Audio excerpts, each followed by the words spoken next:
Assalamualaikum warahmatullahi wabarakatuh. Perkenalkan nama saya Iftan Alar Limardatila dan Main dengan NPM 213510528. Pada video kali ini saya akan menjelaskan tentang dua jurnal yang berkaitan dengan ilmu digital forensik, yang dimana jurnal pertama berjudul Subdomain Information Gathering Tools for Subdomain Enumeration and Analysis, dan yang kedua jurnalnya berjudul Anti-Forensic, The Image Asymmetry Key and Single Layer Perceptron for Digital Data Security. Baiklah, pada jurnal yang pertama, sedikit saya jelaskan tentang pengenalannya,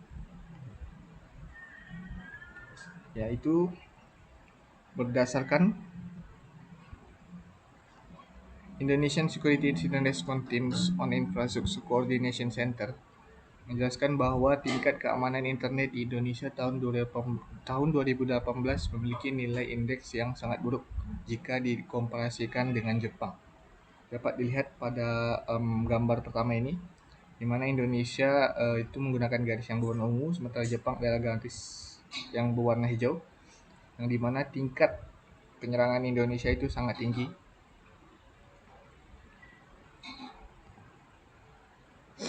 Dan pada jenis tes ini dilakukan oleh 6 pentester dengan 6 jenis, yaitu blind, kemudian ada double blind, gray box, double gray box, tandem, dan reversal. Kemudian yaitu ada related word atau yang terkait, kerja-kerja yang terkait. Yang pertama itu ada sistem nama domain pada pada gambar. Maksudnya pada gambar kedua ini terdapat overview of domain name registry. Gambar tersebut menunjukkan diagram sistem registry nama domain. Diagram terdapat domain pada inti atau di tengah-tengah diagram ini terdapat domain name registry service yang merupakan layanan utama yang mengelola dan menyediakan pendaftaran domain. Di sekelilingnya terdapat berbagai pihak atau sistem yang berinteraksi dengan layanan ini.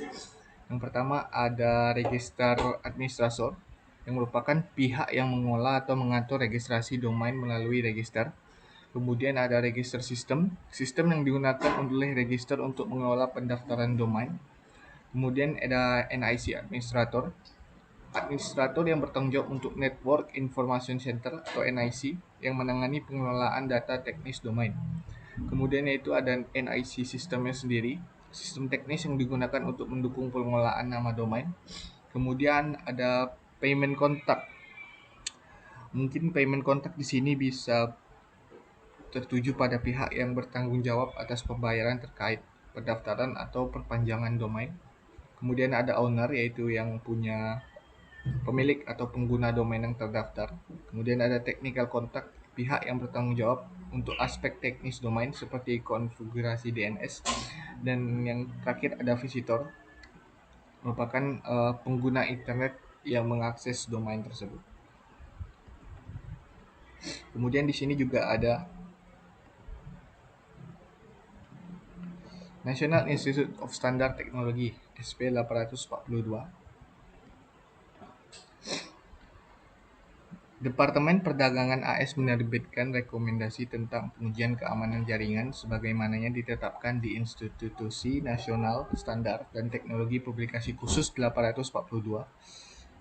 Dapat dilihat pada gambar ini. Gambar ini menjelaskan metodologi penetration testing atau pengujian penetrasi yang diadopsi oleh NIST, National Institute of Standard and Technology. Proses ini terdiri dari 4 tahap yang saling terhubung, yaitu planning, perencanaan. Tahap awal di mana rencana pengujian penetrasi dibuat, menentukan tujuan pengujian, kemudian ruang lingkupnya, dan aturan untuk melaksanakan pengujian. Kemudian ada discovery. Discovery ini mungkin bisa dibilang penemuan. Mungkin dia mengumpulkan informasi tentang target yang akan dipenetrasi atau melakukan analisis untuk mengidentifikasi kerentanan atau celah keamanan yang dapat dimanfaatkan. Mungkin pada discovery ini proses yang dilakukan yaitu seperti scanning. Kemudian yang ketiga ada attack atau serangan, tahap eksekusi atau penetrasi di mana kerentanan yang telah diidentifikasi dimanfaatkan untuk mensimulasikan serangan, bertujuan untuk menguji seberapa jauh celah keamanan dapat dieksploitasi oleh pihak yang tidak berwenang. Kemudian ada reporting. Semua temuan, hasil serangan, dan rekomendasi perbaikan dicatat dalam laporan. Laporan ini digunakan oleh tim keamanan untuk memperbaiki kerentanan, mengarah kembali discovery untuk analisis. Proses ini bersifat siklis karena temuan baru selama tahap attack dapat mengarah kembali ke discovery untuk analisis lebih lanjut.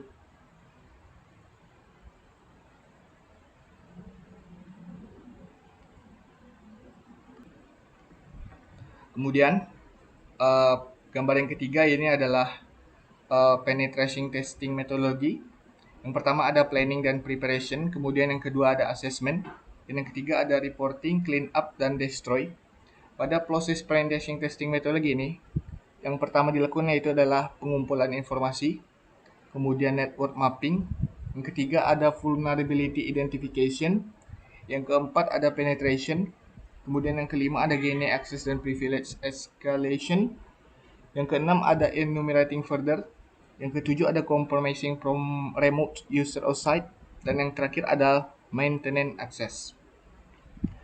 Kemudian pada gambar selanjutnya kita dapat melihat bahwa pertumbuhan API dari tahun 2005 sampai 2013. Dan selanjutnya ada bash script. Bash script di sini adalah antarmuka yang sederhana dan mudah dipahami untuk pengguna saat memilih bahasa pemrograman Python. Dapat dilihat di sini arsitektur bash-nya. Yang pertama ada bash code, kemudian ada lexical analysis and parsing, kemudian ada expansion, kemudian ada command execution, dan terakhir ada exit status. Kemudian yang ketiga ada tools dan method. Pada tools dan method yang digunakan yaitu ada sudomai, kemudian ada pasif yang berupa API, library, dan OS/INT. Kemudian ada yang aktif yang berupa native app, dan ada brute force, word list, dan new method. Pada tabel pertama ini dapat dilihat bahwa command time cur sh dengan native library-nya cur dihasilkan waktu sebagai berikut.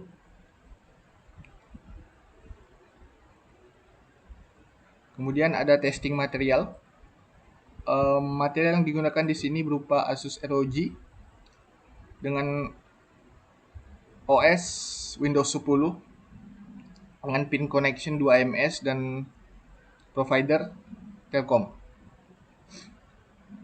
Result and discussion. Hasil yang didapatkan dari metode pengumpulan informasi dalam aplikasi yang sulit ada dua teknik, pasif dan aktif. Teknik pasif menggunakan sumber daya pihak ketiga seperti DNS di Dumpster, Web Archive, Soudan, Total Virus, Certis, Binary Edge, Security Trial, dan lain-lain. Sedangkan teknik aktif menggunakan kombinasi aplikasi GoBus dengan daftar kata yang disediakan oleh checklist. Dapat dilihat di sini. Dengan subfinder dihasilkan waktu 1 menit 38 detik dengan sumber 25 dan hasil sebanyak 25. Dengan sublister dengan waktu 20 detik dari sumber 11 dan dihasilkan subdomain sebanyak 23. Kemudian sudomai dengan waktu hanya sekitar 6 detik dari sumber 16 yang dihasilkan sebanyak 49. Dapat lihat di sini pada tabel dashboard report sudomai. Kesimpulan, berdasarkan pengujian dengan alat yang serupa, sudomai masih lebih cepat dalam proses enumerasi pencarian subdomain. Selain itu, sudomai juga memiliki fitur yang benar-benar membantu peneliti dan analisis keamanan cyber. Fitur yang dapat digunakan termasuk pemeriksaan host di subdomain aktif, informasi kode status HTTP, dan termasuk pemeriksaan host di subdomain, informasi code, dan konversi dari daftar subdomain ke IP resolver.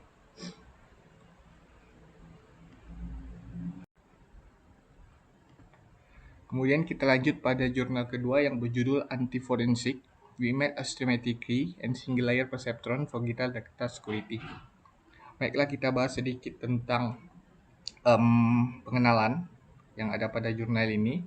Disebutkan di sini bahwa pengembangan ilmu forensik digital pada saat ini diperlukan dan digunakan oleh pekerja kepolisian dalam upaya mengungkapkan peristiwa kriminal melalui pengungkapan bukti berbasis entitas atau peralatan digital dan elektronik yang digunakan untuk keamanan. Dalam keamanan, data informasi yaitu dalam keamanan data dan informasi terdapat dua teknik yang dapat digunakan untuk melindungi keamanan informasi dan data. Yang pertama yaitu teknik kriptografi dan yang kedua yaitu teknik steganografi. Dalam hal ini, teknik steganografi digunakan untuk konsep anti-forensik yang digunakan untuk menyembunyikan pesan dalam pesan lain dalam bentuk media digital dengan memasukkan pesan teks ke dalam berupa gambar media. Mungkin sedikit saja yang saya jelaskan tentang pengenalan. Kemudian ada yang kedua, basic teori atau teori dasar. Terdapat 5 teori dasar. Yang pertama yaitu kriptografi. Kriptografi merupakan cabang ilmu yang menggunakan ekuasi matematika untuk melaksanakan proses pengenkripsian data dan penguraian data. Kriptografi itu digunakan untuk mengubah biasanya plain text menjadi ciphertext dan sebaliknya. Kemudian ada image processing. Image processing adalah istilah lain untuk pemrosesan gambar. Gambar dapat didefinisikan sebagai fungsi di mana X dan Y adalah koordinat bidang datar. Kemudian yaitu ada Gray Level Co-occurrence Matrix. Gray Level Co-occurrence Matrix adalah metode ekstraksi fitur yang digunakan secara Gray Level yang digunakan secara luas dalam klasifikasi karena dapat menyediakan informasi detail tentang gambar dalam hal tekstur. Dalam proses ekstraksi fitur menggunakan Gray Level Co-occurrence Matrix, gambar ini akan diubah ke format abu-abu sehingga untuk setiap pixel di area gambar hanya akan ada nilai 1 abu-abu. Kemudian yang keempat yaitu ada perceptron. Perceptron adalah bentuk sederhana dari jaringan saraf. Perceptron biasanya digunakan untuk mengklasifikasikan pola tertentu yang sering disebut pemisahan linear. Umumnya perseptron dalam jaringan saraf dengan satu lapisan memiliki bobot yang dapat disesuaikan. Algoritma yang digunakan aturan perseptron ini akan menata parameter bebas melalui proses pelatihan. Dan yang terakhir yaitu ada anti-forensik. Anti-forensik di sini adalah penerapan metode ilmiah terhadap media digital untuk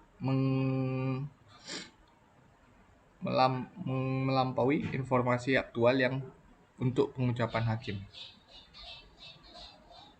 Kemudian kita lanjut pada yang ketiga, yaitu metodologi. Pada jurnal kali ini metodologi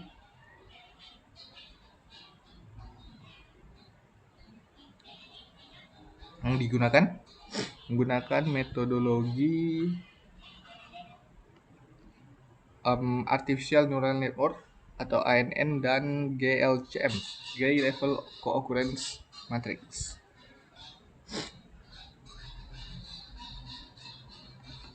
Selanjutnya di sini ada gambar yang merupakan gambar dari key generator dan proses encryption decryption.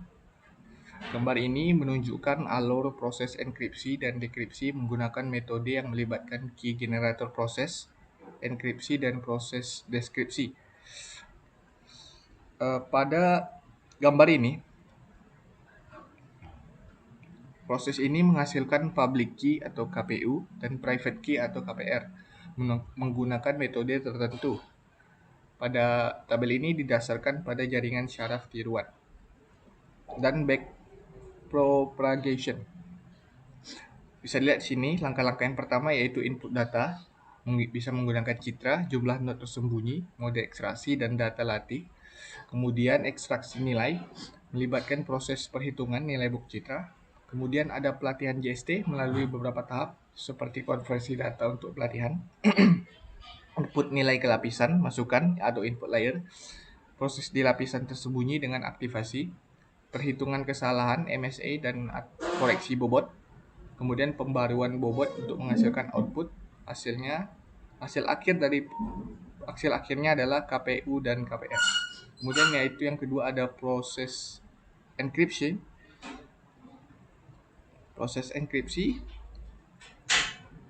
pesan asli plaintext dienkripsi menggunakan key public atau KPUA. Outputnya adalah teks terenkripsi, ciphertext. Ciphertext dienkripsi ulang dengan KPUB untuk menghasilkan ciphertext 2.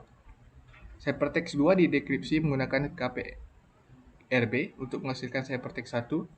Kemudian ciphertext 1 dideskripsikan kembali dengan KPRA untuk mendapatkan pesan asli atau plaintext. Di sini dapat dilihat bahwa alur data yaitu sender A dan receiver atau penerimanya berkomunikasi dengan cara berbagi kunci publik KPUA untuk proses enkripsi dan dekripsi data secara aman. Kunci privat hanya diketahui oleh masing-masing pihak untuk menjaga kerahasiaan data. Gambar ini menggambarkan integrasi metode enkripsi berbasis neural network untuk memastikan keamanan dalam satu transmisi data. Kemudian yang keempat ada key deployment process.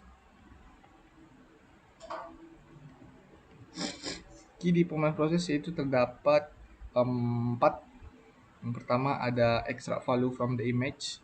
Mungkin ini adalah proses ekstraksi untuk mendapatkan nilai numerik. Kemudian ada training of JST backpropagation. Kemudian ada training process encryption description dan extraction image. Dapat dilihat pada gambar di sini. Gambar yang pertama yaitu bunga dengan rasio 1021 kali 1029 dengan size 73 KB. Gambar kedua dengan size 240 KB dan gambar ketiga dengan size 214 KB. Kemudian bisa kita lihat di sini juga ada public key atau primary key A. Kemudian ada plain text hasilnya tadi yang sudah diterima oleh penerima. Dan di sini ada ciphertextnya. Dan kita lanjut pada berdasarkan penelitian yang dilakukan, diperoleh sistem yang dibangun menggunakan ekstraksi fitur citra dan backpropagation dengan fungsi aktivasi sigmoid telah berhasil mengencoding pesan dan mengembalikannya ke bentuk aslinya. Dan yang kelima, kesimpulan. Setelah melakukan beberapa hal yang tentang generasi publik kunci menggunakan gambar dan jaringan saraf backpropagation, dapat disimpulkan bahwa dalam proses enkripsi, kesuksesan akan dipengaruhi oleh akurasi yang dicapai selama proses pelatihan. Kemudian proses pelatihan yang dilakukan menggunakan berat ekstraksi GLCM mencapai 8 dari 10 gambar dengan akurasi 100%. Dan yang ketiga, sistem yang dibangun dengan panjang kunci 112 nilai memerlukan 1,4322 jika ingin menggunakan cara brute force. Baiklah, mungkin sekian yang dapat saya jelaskan dari hasil analisa pribadi saya. Lebih dan kurang mohon dimaafkan. Wabillahi taufiq wal hidayah. Wassalamualaikum warahmatullahi wabarakatuh.